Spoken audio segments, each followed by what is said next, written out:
दिवसाचे 15 तास काम करूनही तिची किंमत शून्यच असते. तरीही कामाचे पैसे ती कधी मागत नसते. आठवड्याचे 7ही दिवस ती काम करत असते. एक दिवस सुट्टी घ्यावी म्हटली तर घरच्यांच्या डोळ्यात खुपत असते.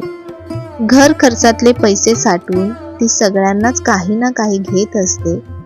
स्वतःची इच्छा बाजूला सारून इतरांचा विचार अगोदर करत असते.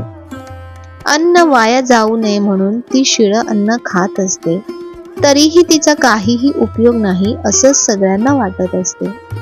ती पण एक माणूस आहे, हिचा विचार कोण करत नाही. तिला टोचून बोलण्याची एकही संधी कोणी सोडत नाही.